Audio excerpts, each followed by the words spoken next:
Hello friends, welcome to our channel GK కొర తెలుగు. ఈ వీడియోలో మనం మధ్యయుగ భారతదేశానికి సంబంధించి ముఖ్యమైన ప్రశ్నలను అయితే ఈ వీడియోలో డిస్కస్ చేద్దాం. మిడీవియల్ ఇండియన్ హిస్టరీ గురించి ఇంపార్టెంట్ క్వశ్చన్స్ని ఈ వీడియోలో అయితే చూద్దాం. సో వీడియోలోకి వెళ్ళే ముందు ఎవరైతే వీడియోని చూస్తున్నారో ప్లీజ్ ఒక చిన్న లైక్ చేసి, ఎవరైనా మన ఛానల్ని మొదటిసారి చూస్తున్నట్లయితే సబ్స్క్రైబ్ అయితే చేసుకోండి. ఫస్ట్ క్వశ్చన్ చూడండి. Who was the only women ruler of the Delhi sultanate? Delhi సుల్తానేట్ను పాలించిన ఏకైక మహిళా పాలకురాలు ఎవరు? ఆన్సర్ రజియా సుల్తాన్. ఈవిడ 1236 నుండి 1240 వరకు అయితే ఢిల్లీ సుల్తాన్ను పరిపాలించినటువంటి ఏకైక మహిళా పాలకురాలు రజియా సుల్తాన్ గారు. Next question. Which Mughal emperor is known as the Zindapir? ఏ మొఘల్ చక్రవర్తిని జిందాపీర్ అని పిలుస్తారు? జిందాపీర్ అంటే అర్థం ఏంటంటే జీవించి ఉన్నటువంటి సెయింట్ అని మీనింగ్ వస్తుంది. ఇక్కడ ఏ మొఘల్ చక్రవర్తిని జిందాపీర్ అని పిలుస్తారు అని అంటే ఔరంగజేబు. ఈ ఔరంగజేబుని జిందాపీర్ అని అయితే పిలుస్తారనమాట. ఎందుకు అనంటే ఈ ఔరంగజేబును మిగిలినటువంటి మొఘల్ రాజుల వలె కాకుండా ఈయన చాలా సాధారణమైనటువంటి జీవితాన్ని గడిపారనమాట. ఈయన తన సొంత ఖర్చుల కోసం అంటే తన సామ్రాజ్యంలో ఉన్నటువంటి ధనాగారంలో ఉన్నటువంటి డబ్బుని వినియోగించకుండా తన సొంత ఖర్చుల కోసం తానే స్వయంగా టోపీలను అయితే కుట్టేవాళ్ళు అనమాట. The first battle of Panipat 1526 was fought between Babur and who? 1526లో జరిగిన మొదటి పానిపట్ యుద్ధం బాబర్ మరియు ఎవరి మధ్య జరిగింది అని అంటే ఆన్సర్ ఇబ్రహీం లోడి. బాబర్ అండ్ ఇబ్రహీం లోడి మధ్య ఈ మొదటి పానిపట్ యుద్ధం అనేది 1526వ సంవత్సరంలో జరిగింది. ఇయర్ కూడా గుర్తుపెట్టుకోండి. మొత్తం 3 పానిపట్ యుద్ధాలు అయితే ఉంటాయి. మొదటి 1526లో అయితే జరిగింది. ఈ యుద్ధం బాబర్ మరియు ఇబ్రహీం లోడీకి అయితే జరిగింది. ఈ యుద్ధంలో బాబర్ అనేటువంటి వ్యక్తి ఈ ఇబ్రహీం లోడీని ఓడించి మొఘల్ సామ్రాజ్యాన్ని అయితే స్థాపించాడు. భారతదేశంలో మొఘల్ సామ్రాజ్యానికి ఈయన పునాది వేశారు. ఈ యుద్ధంలో బాబర్ అనేటువంటి వ్యక్తి మొదటిసారిగా ఫిరంగులను అయితే వాడారనమాట. ఫిరంగులు ఉంటాయి కదా, సో వాటినైతే ఈ యుద్ధంలో వాడడం అనేది అయితే జరిగింది. ఈ పానిపట్ అనేది ప్రస్తుతం హర్యానాలో అయితే ఉంది. మన భారతదేశంలో హర్యానా అనేటువంటి ఒక రాష్ట్రం ఉంది కదా, ఆ రాష్ట్రంలో ఈ పానిపట్ అనేది అయితే ఉంది. ఈ యుద్ధం అనేది భారతదేశ చరిత్ర గతిని అయితే మార్చినటువంటి యుద్ధ క్షేత్రంగా చాలా ప్రసిద్ధి పొందింది. Who built the Ibadat Khana at Fatehpur సిక్రీలో ఇబాదత్ ఖానాను నిర్మించింది ఎవరు అని అంటే అక్బర్ అనమాట. అక్బర్ అన్ని మతాల సారాంశాన్ని చర్చించడానికి దీన్ని అయితే నిర్మించారు అనమాట. ఈయన దీన్ హీ ఇలాహీ అనేటువంటి కొత్త మతాన్ని అయితే ప్రతిపాదించారు. దీన్ హీ ఇలాహీ అనేటువంటి కొత్త మతాన్ని ప్రతిపాదించారు. ఈ ఫతేపూర్ సిక్రీ అనేది ఆగ్రా యొక్క సమీపంలో అయితే ఉంటుంది. అంతేకాకుండా ఇది యునెస్కో ప్రపంచ వారసత్వ ప్రదేశంగా అయితే ఇది పేరుగాంచింది. ఇది మొఘల్ వాస్తుకళ శిల్పకు కూడా నిదర్శనం. అండ్ ఇక్కడ ఈ మధ్యయుగ భారతదేశంలో ఏంటంటే సంస్కృతులు, కళలు, నాట్యాలు, నృత్యాలు ఇవన్నీ కూడా చాలా ప్రసిద్ధి పొందినాయి, అభివృద్ధిలోకి అయితే వచ్చినాయి. వీటికి కూడా క్వశ్చన్స్ అనేవి వస్తూ ఉంటాయి అన్నమాట. వీటికి యునెస్కో చేత గుర్తింపు పొందినటువంటి మరియు జియో ట్యాగ్స్ పొందినటువంటి ప్రదేశాలు ఉంటాయి, నృత్యాలు ఉంటాయి, కొన్ని ఇంపార్టెంట్ థింగ్స్ అనేవి అయితే ఉంటాయి. అవి కూడా చాలా important. Next question. Which Sultan of Delhi shifted the capital from Delhi to Daulatabad? Delhi నుండి దౌలతాబాద్కు రాజధాని మార్చిన ఢిల్లీ సుల్తాన్ ఎవరు? సేమ్ యాజ్ ఇట్ ఈస్ ఈ క్వశ్చన్ని AP high court previous year question papers చూసినప్పుడు ఈ క్వశ్చన్ అనేది మనకి వచ్చింది. సో ఇక్కడ ఆన్సర్ చూస్తే ఎవరు? మహమ్మద్ బిన్ తుగ్లక్. ఈ మహమ్మద్ బిన్ తుగ్లక్ అనేటువంటి ఢిల్లీ సుల్తాను రాజధాని ఢిల్లీ నుండి దౌలతాబాద్ని దేవగిరి అని అంటారు. ఇది మహారాష్ట్రలో అయితే ఉంది. ఈ ప్రదేశానికి అయితే మార్చారనమాట. యుద్ధాల కోసం భయంతో వేరే రాజులు వచ్చేసి యుద్ధం చేస్తారన్న భయంతో అయితే ఆ ఢిల్లీ నుండి దౌలతాబాద్కి అయితే రాజధాని మార్చారు. బట్ అక్కడ మహారాష్ట్రలో ఈ దేవగిరిలో రాజధాని పెట్టడానికి కుదరకపోయేపాటికి మళ్ళీ ఢిల్లీకి షిఫ్ట్ అయ్యారనమాట వీళ్ళు. Next question. Who was the founder of the slave dynasty? బానిస వంశ స్థాపకుడు ఎవరు? మమ్లుక్ వంశం అని కూడా అయితే పిలుస్తారు. ఈ వంశాన్ని స్థాపించినటువంటి వ్యక్తి ఎవరంటే కుతుబ్దీన్ ఐబాక్. ఈ కుతుబ్దీన్ ఐబాక్ అనేటువంటి వ్యక్తి 1206 సంవత్సరంలో ఈ బానిస వంశాన్ని స్థాపించారనమాట. ఈయన మహమ్మద్ గోరి వద్ద బానిసగా అయితే పనిచేసి ఒక నమ్మకమైన వ్యక్తిగా, సేనానిగా అయితే ఎదిగారనమాట. మహమ్మద్ గోరి అనేటువంటి రాజు దగ్గర ఈయన బానిసగా పనిచేస్తూ నమ్మకమైనటువంటి వ్యక్తిగా, సేనానిగా అయితే ఎదిగారు. ఆ మహమ్మద్ గోరి అనేటువంటి వ్యక్తి చనిపోయిన తర్వాత ఢిల్లీ సుల్తానేట్గా ఈయన పరిపాలన అనేది కొనసాగించారు 1206 నుండి. అంతేకాకుండా ఢిల్లీలో ప్రపంచవ్యాప్తంగా ప్రసిద్ధి పొందినటువంటి కుతుబ్ మినార్ నిర్మాణాన్ని నిర్మించినటువంటి వ్యక్తి ఈయనే. ఈ నిర్మాణాన్ని ప్రారంభించారు. అక్బర్ దేనిపై విజయానికి గుర్తుగా బులంద్ దర్వాజాను నిర్మించారు? So answer Gujarat. 1572 సంవత్సరంలో గుజరాత్పై దండయాత్ర చేశారనమాట. ఆ దండయాత్రలో అక్బర్ అయితే గుజరాత్పై విజయం సాధించారనమాట. దీనికి గుర్తుగా ఫతేపూర్ సిక్రీలో అతిపెద్ద ద్వారాన్ని నిర్మించారు. ఇది ప్రపంచంలోని అతిపెద్ద ప్రవేశ ద్వారాల్లో ఇప్పటికీ కూడా ఒకటిగా పర్యాటకులను అయితే ఆకర్షిస్తుంది. Next question. Who wrote the famous book Kitab ul Hind ప్రసిద్ధ కితాబ్ ఉల్ హింద్ గ్రంథాన్ని రాసింది ఎవరు? Answer option B Al Biruni అనేటువంటి వ్యక్తి భారతదేశం యొక్క సంస్కృతాన్ని తత్వాన్ని అయితే ఈ పుస్తకంలో అయితే రచించారనమాట.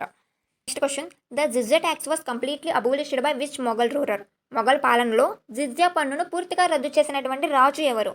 ఆన్సర్ అక్బర్ అనమాట. అసలు ఏంది ఈ జిజ్యా పన్ను అంటే ఏంటి అని అంటే, వీళ్ళందరూ ఎవరు? ముస్లిమ్స్ కదా. అప్పటి భారతదేశంలో ముస్లిమ్స్ పరిపాలిస్తున్న ఈ సమయంలో హిందువులుగా ఉన్నటువంటి వారిపై పన్ను అనేది విధించేవాళ్ళు అనమాట, ట్యాక్స్ విధించేవాళ్ళు. దాన్ని మత సామరస్యం కోసం అక్బర్ అనేటువంటి రాజు తన మత సామరస్యం కోసం ఈ జిజ్యా పన్నును పూర్తిగా రద్దు చేశారు. ఈ జిజ్యా పన్నును రద్దు చేశారనమాట. 1564 సంవత్సరంలో హిందువులపై విధించేటువంటి ఈ పన్నును రద్దు చేశారు. కానీ తర్వాత ఔరంగజేబ్ దీన్ని అయితే తిరిగి విధించారనమాట. ఔరంగజేబ్ అయితే తిరిగి దీన్ని విధించడం అనేది అయితే జరిగింది. Next question, who was the Sikh guru executed by Mughal emperor Aurangzeb? Aurangzeb చేత మరణశిక్షకు గురైన సిక్కు గురువు ఎవరు? ఆన్సర్ గురు తేగ్ బహదూర్ అనేటువంటి సిక్కు గురువు, 9వ సిక్కు గురువు ఈ ఔరంగజేబ్ చేత ఉరిశిక్షకు ఉరితీయించబడ్డారనమాట. ఔరంగజేబు ఉరితీయించాడు. ఎందుకంటే మత మార్పులకు వ్యతిరేకంగా పోరాడినందుకు ఈ 9వ సిక్కు గురువు అయినటువంటి గురు తేగ్ బహదూర్ గారిని ఉరితీయించారనమాట ఔరంగజేబ్. ఈ మధ్యయుగ కాలంలో ఏం జరిగేదంటే, ఈ మత మార్పిడి, మత సామరస్య విధానాలు అనేవి ఎక్కువగా ఉండేవి భారతదేశంలో. ఈ క్రమంలో జరిగినటువంటి వ్యతిరేకంగా పోరాడినందుకు ఈ ఔరంగజేబు ఈ సిక్కు గురువునైతే ఉరితీయించారనమాట. Next question, the market control policy was introduced by which sultan? Market నియంత్రణ విధానాన్ని ప్రవేశపెట్టినటువంటి సుల్తాన్ ఎవరు? ధరల నియంత్రణను ప్రవేశపెట్టినటువంటి సుల్తాన్ ఎవరు అంటే అలావుద్దీన్ ఖిల్జీ. ఈ అలావుద్దీన్ ఖిల్జీ అనేటువంటి వ్యక్తి తన భారీ సైన్యాన్ని పోషించడానికి, తన భారీ సైన్యాన్ని రాజు పోషించాలి కదా, సైన్యాన్ని పోషించేటువంటి బాధ్యత రాజు పైన ఉంటుంది. సో ఎక్కువ సైన్యం ఉండే వాళ్ళందరినీ తక్కువ ఖర్చుతో పోషించాలి అని నిత్యావసర వస్తువులపై ధరలు పెరగకుండా ఆయన కఠినమైన మార్కెట్ సంస్కరణలు అయితే తెచ్చారు. నిత్యావసరంగా వాడుకునేటువంటి కొన్ని వస్తువులపై ధరలు అనేవి పెరగకుండా తక్కువ రేటుకు వచ్చేటువంటి విధంగా అయితే కొన్ని నియమ నిబంధనలు అయితే అమలుపరిచారనమాట.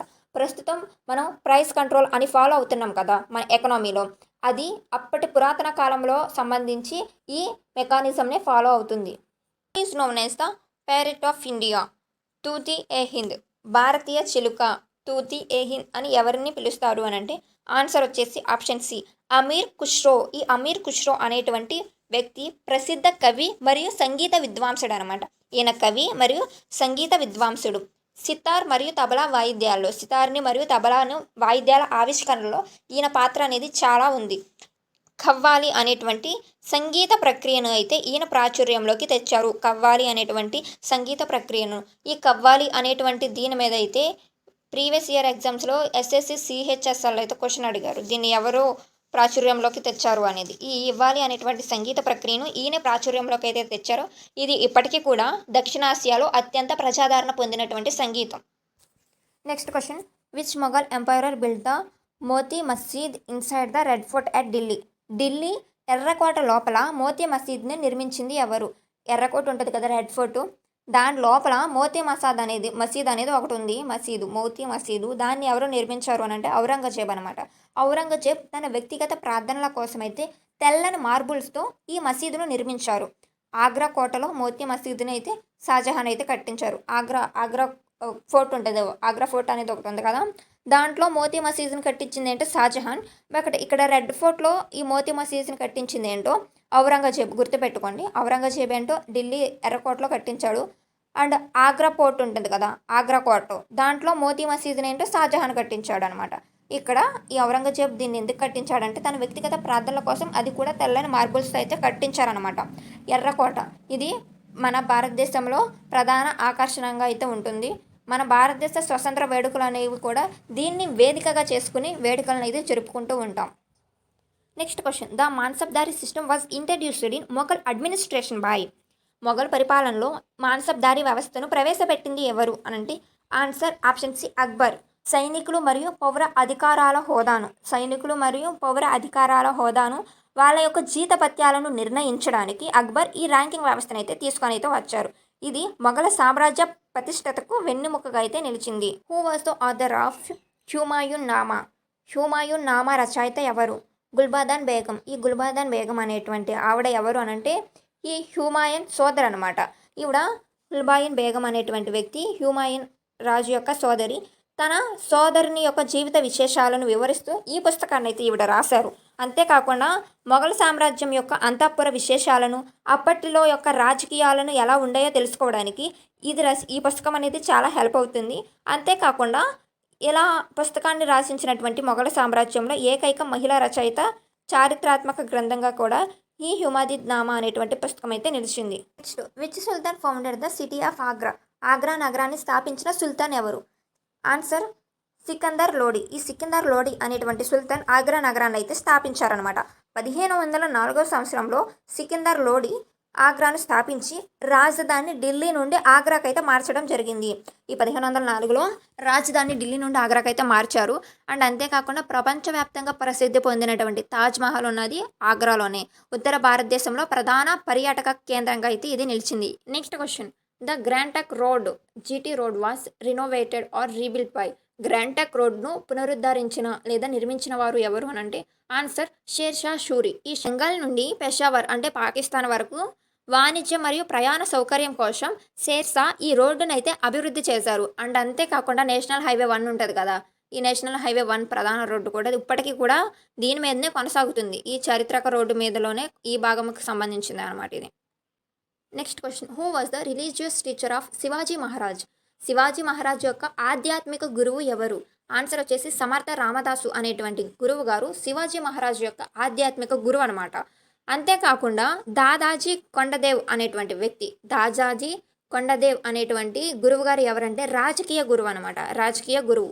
మహారాష్ట్రలో జరిగినటువంటి భక్తి ఉద్యమం మరియు మరాఠా సామ్రాజ్య స్థాపనలో వీరిద్దరి పాత్ర చాలా గొప్పది. Next, which medieval traveller visit India during the reason of Muhammad bin Tughlaq? Muhammad bin Tughlaq కాలంలో ఈ మధ్యయుగ యాత్రికుడు భారత్ను సందర్శించారు అని అంటే ఇబ్ను బటూటా అనేటువంటి ప్రయాణికుడు మన భారతదేశాన్ని అయితే సందర్శించాడు. అది కూడా మహమ్మద్ బిన్ తుగ్లక్ ఉన్నటువంటి పరిపాలన జరుగుతున్నటువంటి కాలంలో అనమాట. ఈయన రిహ్లా అనేటువంటి ఈయన రచించినటువంటి గ్రంథం. ఈ గ్రంథంలో భారతదేశం యొక్క వింతలను అయితే వివరించారు. ఈ తుగ్లక్ పరిపాలనలో ఉన్నటువంటి వింతలను అయితే ఈయన వివరించారు.